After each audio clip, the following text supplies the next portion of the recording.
So Senator Mitch McConnell is obsessing over not letting Puerto Rico become part of the Union because how they feel Puerto Rico is a bunch of brown peoples that if they become part of the Union, they will be more likely to register as Democrats. This is his personal opinion. He feels that if Puerto Rico becomes part of the Union, that'll be more Democratic registered Latinos in this country. And for that reason, he feels that Puerto Rico shouldn't become part of the Union. He's going to filibuster in the Senate any proposition by Congress to submit an amendment to allow Puerto Rico to become part of the Union of the United States. He's going to filibuster it and not allow it to be signed into law.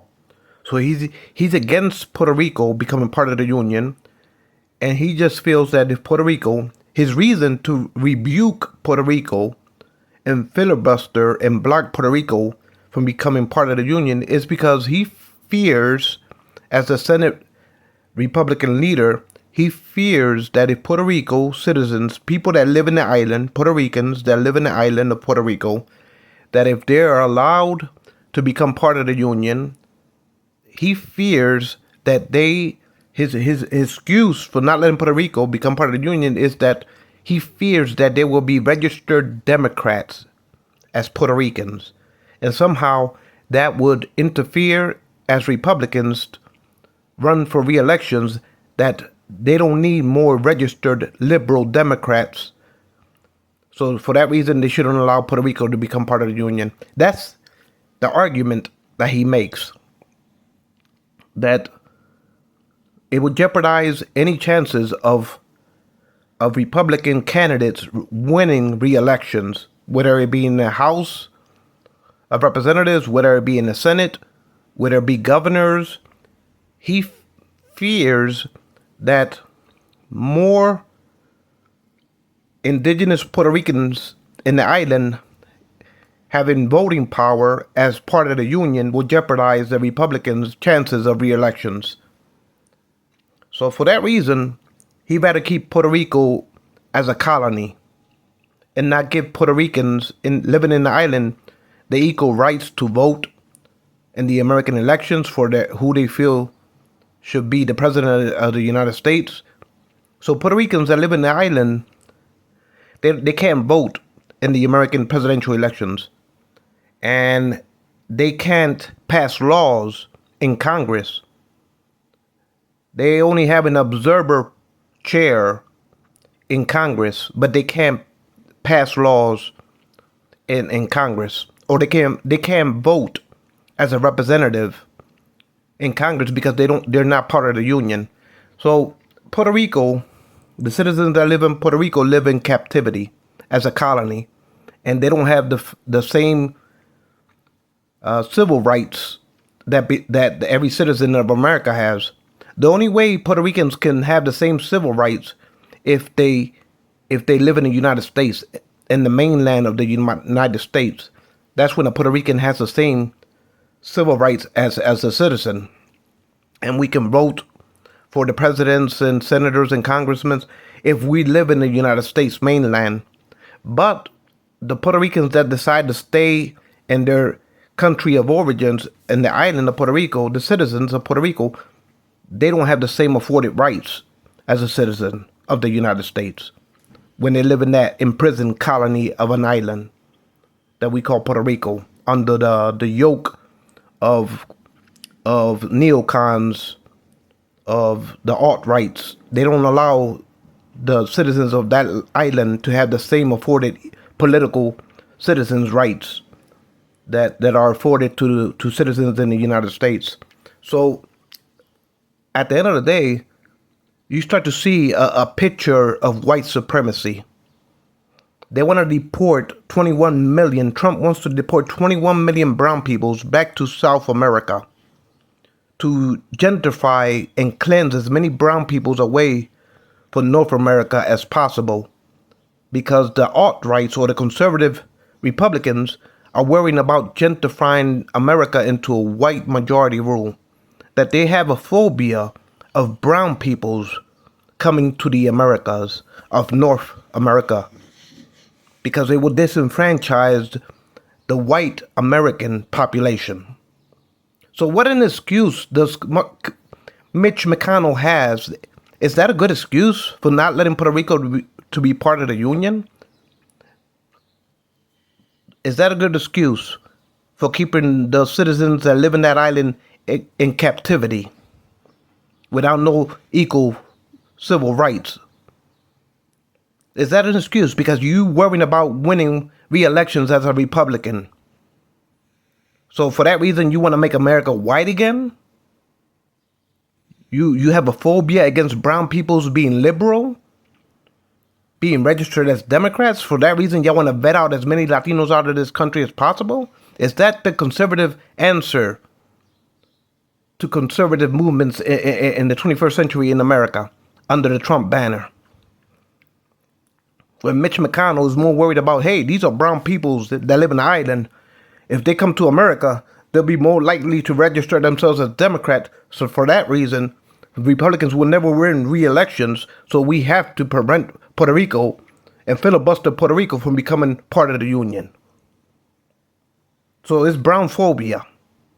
These are liberals, browns, as Trump liked to call us, or the roast comedian joking around Trump's true sense of humor, and not sense of humor, his true sense of essence, coining jokes, calling Puerto Rico a floating island of garbage, calling Ocasio-Cortez, Congresswoman Ocasio-Cortez, and the African Muslim representatives and the Palestinian Congresswoman representatives, the big three, or the three that they like to coin, that Trump said to them, if you don't like it here, go back from which y'all came, from y'all shithole places. So at the end of the day, the Republicans like to alienate us because where we come from, because they think that we are inferior to their class of white American societies, at the commanding heights of Washingtonians, of white politicians under the rotunda of the House and the Senate. Somehow they look down on brown peoples or the indigenous of the Americas, the indigenous brown peoples, and somehow they put us down like we're subspecies, like we're varmints, we're animals, we're infesting the blood of this nation. We're rapists. Our babies are anchor babies. They want the mothers cross over illegally over the border, squat down, drop a baby, and expect her to take care of this baby from the cradle to the grave. You know what I call? Trump said, you know what I call this baby? An anchor baby. That's how they talk about us in the mega movement. Trump said that in 2016. He said, pregnant women will cross over illegally, squat down, drop a baby, and expect us to take care of this baby from the cradle to the grave. I call these babies anchor babies. Even though they're born in America, they don't deserve to be treated as citizens. So at the end of the day, Trump and this xenophobia, Marjorie Taylor Greene believed that we should round up illegal migrants and deport them, but somehow we should open up the doors to European migrants coming into America. That we needed to gentrify America back into a Eurocentric population. So she rather allow migrants that comes from Europe, Western Europe, instead of migrants that come from the third world, of South America, Africa, the Middle East, Asia. This is how these people, their policies, this is what their innuendos are leading to. This is what you call a white conservative, white supremacy bureaucracy now that's become the mainstream of American conservative values. So at the end of the day, these are unjust movements. And they kowtow to Trump's flunkying them into submission as politicians. They fear that if they don't fall in line with Trump, their careers are over as politicians. And they're the most cowardice people on earth, politicians. They're too thin, skin thin. Their skin are too thin that they kowtow and flip flop at the drop of a dime just to win approval ratings from whichever arguments are ruling the day when it comes to their supremacy of their parties under the Trump movement. They quick to condemn Trump, but then they quick to jump on the bandwagon when they see that the wave of public opinion is on the side of popular white supremacy under the mega movement. They quick to flip flop.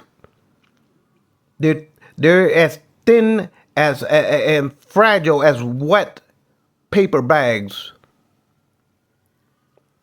They're quick to eat their words as long as they can follow the whims of public opinion in approval rating polls.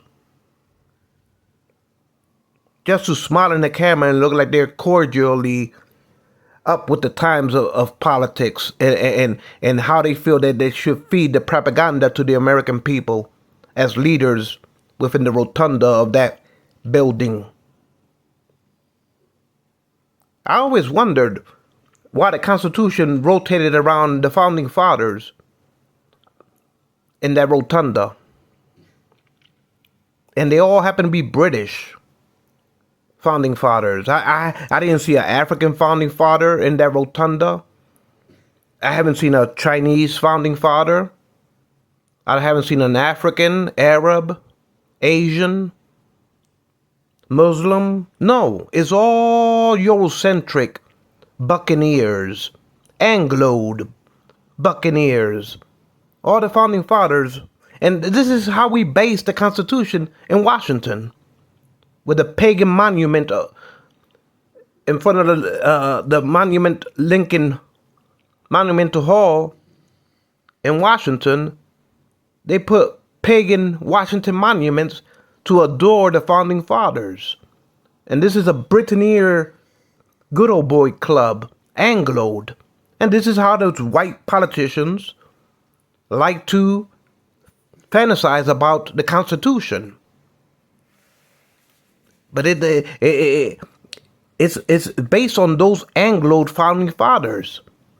And so this is what feeds the foundation of uncertainty, the uncertainty of phobia that they're losing grip of America's commanding heights to migrants that happen to be brown, black, Arab, Asian, Muslim, Chinese,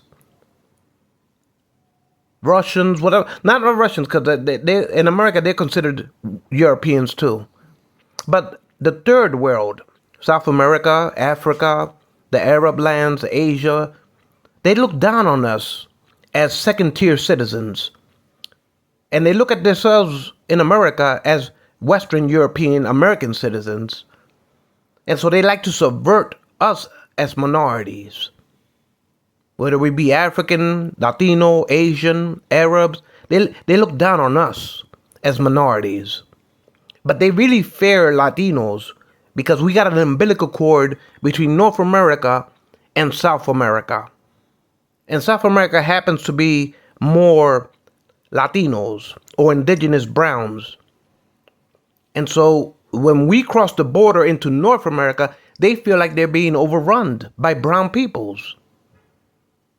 They feel like it's an infestation of cucarachas, if you will. Roaches infiltrating us through the border, like we're some type of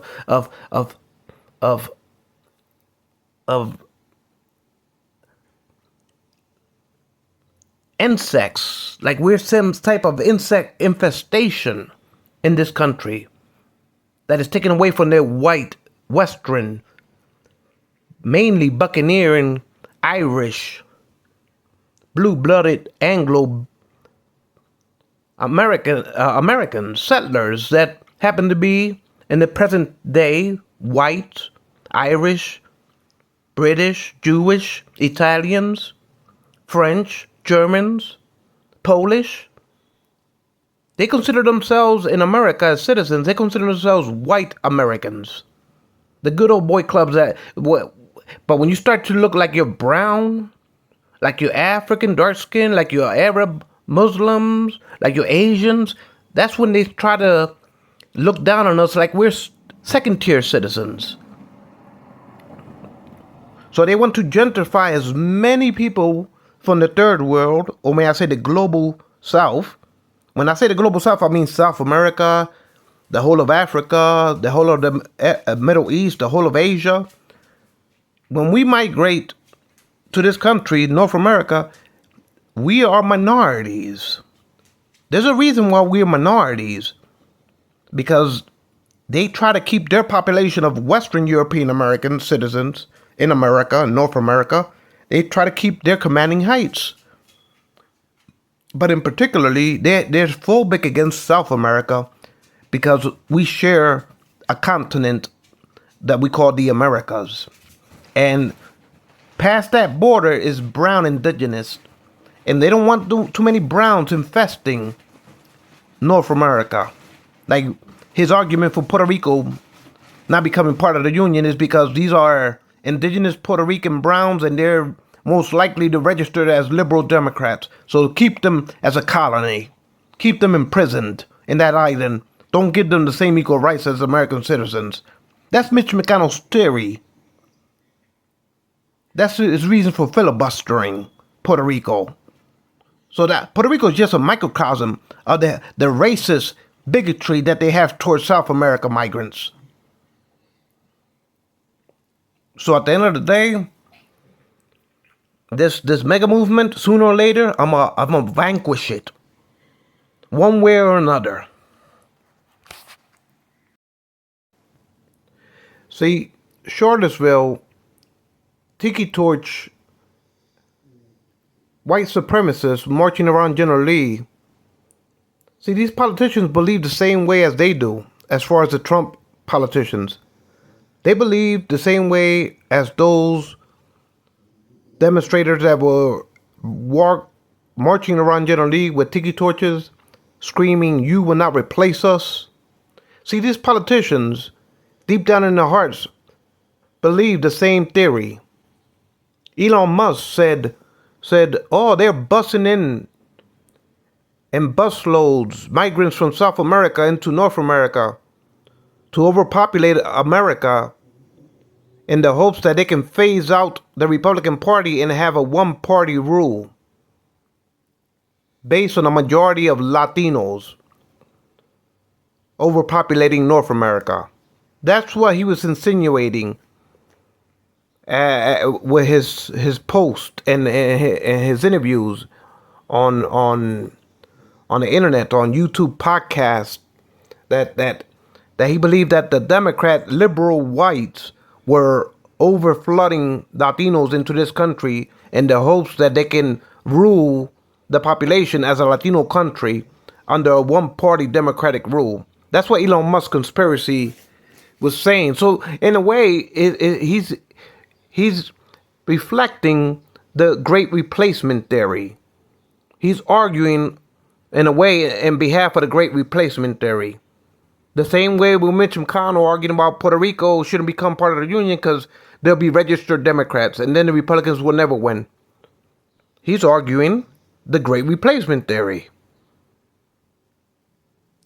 But they're too afraid as politicians to call themselves white supremacists. That's too taboo for them to come out their mouths. But their innuendos are enforcing the arguments of y'all will not replace us. Y'all will not replace us.